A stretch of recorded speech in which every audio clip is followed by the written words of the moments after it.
नमस्कार, मी योगेश. पाहूया आजची बातमी. माहिती अधिकार कायदा 2005 मध्ये अंमलात आला आहे. माहिती अधिकाऱ्यांना माहिती देताना त्रास होणार नाही, अन्यथा त्रास होऊ शकतो असे मत माहिती अधिकार प्रशिक्षक अभिजित पटवा यांनी व्यक्त केले. हातकणंगले तहसील कार्यालयातर्फे आंतरराष्ट्रीय माहिती अधिकार दिनाच्या सभेत ते बोलत होते.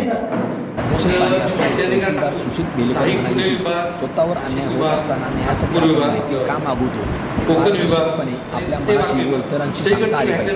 कलम 4 प्रमाणे 17 मुद्द्यांची माहिती जर प्रसारित केली तर बहुतांश माहिती अधिकारी आढळून येणार नाही. याशिवाय वेबसाईटवर माहिती डाउनलोड करण्याचा अधिकाऱ्यांना सांगितले. स्वतः माहिती अधिकाराचा वापर कुमार काळे म्हणाले स्वतंत्र माहिती अधिकार वृत्तपत्राचे कार्यकारी संपादक व विविध कायद्यांचे प्रशिक्षक शैक्षिक यांचे नेमके मला मार्गदर्शन अधिकार कार्यकर्ता कसा असावा त्याबद्दल त्यांनी मार्गदर्शन दिले. महासंघाचे जिल्हाध्यक्ष जयराज पुळे म्हणाले की चूलबावडीने माहिती अधिकार कायद्याचा वापर न करता व्यापक जनहिताकरिता करावे. कलम 4 प्रमाणे प्रत्येक शासकीय कार्यालयात 17 मुद्दे लावले नसल्यास पाठपुरावा करा. नक्कीच माहिती अधिकार अर्ज भरण्याची गरज भासणार. महासंघाचे तालुकाध्यक्ष देवदास कांबळे यांनी सूत्रसंचालनासह रेशन कार्ड वापरणाऱ्यांना ऑर्डर अथवा सर्व डाऊनमुळे होणाऱ्या समस्येवर वरिष्ठ अधिकाऱ्यांनी मार्गी लावावे अशी मागणी. हातकणंगलेचे संपादक निलेश पाटील म्हणाले की काही अधिकाऱ्यांना असे वाटते की माहिती अधिकार अर्जाचा वापर करून काही जण ब्लॅकमेल करतात, मात्र वास्तविक पाहता माहिती सार्वजनिक केली, वेबसाईटवर टाकली तर ब्लॅकमेल करण्याचा प्रश्नच येत नाही आणि जो ब्लॅक करतो त्यालाच ब्लॅकमेलची भीती असते. यावेळी स्वतंत्र माहिती अधिकार वृत्तपत्राचे कार्यकारी संपादक रमेश पांडव म्हणाले की सुरुवातीने वारंवार त्रास देण्यासाठी कोणी माहिती मागवत असेल तर रीतसर कायदेशीर कारवाई देखील करता येते. त्यामुळे जनहितार्थ माहिती मागवली पाहिजे. माहिती अधिकार कायद्याप्रमाणे दप्तर दिरंगाई व अभिलेख व्यवस्थापन कायद्याचा वापर करा. जिद्द व चिकाटी ठेवा, आपले मत लेखी मांडा व माहिती न मिळाल्यास आपल्याला जावा तरच खऱ्या अर्थाने न्याय मिळवणे शक्य होईल. पटवा यांनी अधिकाऱ्यांनी जनतेच्या अनेक प्रश्नांना उत्तरे देत उपस्थितांच्या शंकांचे निरसन केले. तहसीलदार बेलेकर, गट विकास अधिकारी शोभाना मुकाशी, भूमिलेख उपअधीक्षक चितोळे, दुय्यम निबंधक दिलीप कुमार काळे आदी शासकीय अधिकाऱ्यांसह कर्मचारी पदाधिकारी उपस्थित होते. दरम्यान माहिती अधिकार दिनाचे औपचारिक अधिवेशनाचे उद्घाटन करण्यात कार्यालय व कार्यालयाबाहेर साफसफाई करून माहिती अधिकार कायदे नियम माहिती अधिकाराचा वापर कसा करावा यासह काही कायदे अधिक फलक लावलेले होते. त्याचे उद्घाटन तहसीलदार सुशील बेलेकर यांनी केले. त्याप्रसंगी अमृता कदम, साहिल पठाण, धीरज मुजावर, विनोद गावडे, मानतेश पांडव आदी उपस्थित होते. विनायक यादव, भरतेंद्र पाटील यांच्यासह आदींनी मनोगत व्यक्त केले.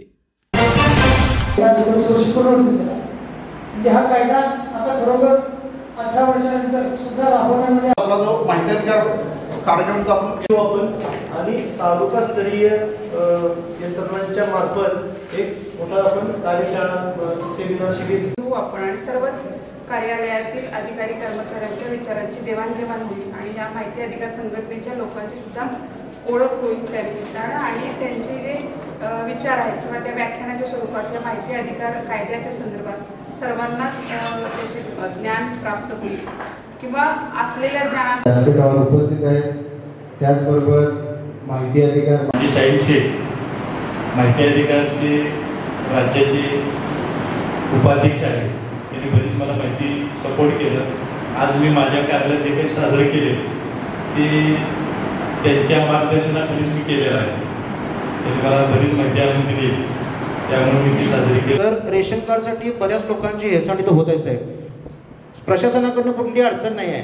प्रशासनामध्ये काळगे साहेब त्याचा योग्य पाठपुरावा केला. त्यांच्या फक्त ऑपरेटरकडनं काही कमतरता होत आहे असं मला वाटायला लागले आणि ऑनलाईनचा जरा सर्वचा प्रॉब्लेम होते साहेब इथं. आणि रेशन कार्डचा हा एक मेन मुद्दा आहे की लोकांना मेडिकलसाठी त्याची फार गरज आहे साहेब.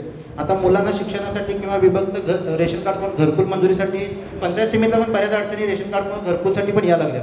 तर रेशन कार्डसाठी एक आपण साहेब काहीतरी एक वेगळा पाठपुरावा करून एक त्याचं माझं एक मत आहे साहेब. माझं एक फक्त त्यांच्या हाताखाली असणारे त्यांचे सहकारी त्यांना सहकार्य करत नाही. तर तुम्ही एक ग्रामसेवकांना एक इंस्ट्रक्शन देऊन त्यांच्या लेवलला तुम्ही काहीतरी पाठपुरावा करावा अशी आमची विनंती आहे. स्वतः लागला आणि त्याची माहिती काढली आणि ती मंत्री मोदयांसमोर नेऊन ठेवली. दुसऱ्या माहिती अधिकारचा असा स्वतःच्या झाला अन्याय दूर करण्यासाठी चांगला वापर करता येतो जो स्वतः मी केलेला आहे. त्यामुळे आपल्या अधिकारी तर सगळ्या विभागाचे आहेत. आपली जी 17 मुद्द्यांची माहिती आहे जरा अपडेट केली पाहिजे. आपण ती मागच्या वर्षीची माहिती परत त्यात या वर्षी भरतो, त्यात काही अपडेशन करत नाही. ती जर अपडेट केली, व्यवस्थित केली, तर जसं मगाशी जयराज कोळी साहेब म्हटले की आधी येणाऱ्या अर्जांचं प्रमाण 100% कमी होईल. म्हणजे कार्यालयाला सगळ्यात महत्वाचं आता कलम कुठला असेल तर कलम 4.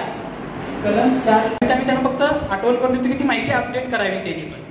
कारण या ठिकाणी तहसीलदारांचं नावच चुकीचं आहे. शिरोळच्या तहसीलचं नाव हातकली तहसीलला पडलंय. आज तुम्ही मोबाईलवरून आता बघा की हातकली तहसील टाकून बघा, राईट माहिती आहे. तुम्हाला लगेच वेबसाईटला दिसत सगळी माहिती. ब्लॅकमेल कोणाला होते? ज्याने ब्लॅक केलं त्यालाच ब्लॅकमेल होते.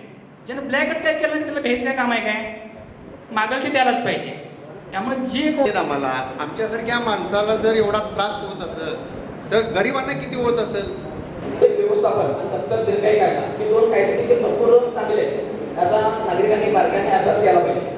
दप्तर दीर्घाई कायद्यामध्ये जर तुम्ही अर्ज भरला आणि त्या आपल्या अर्जावर काय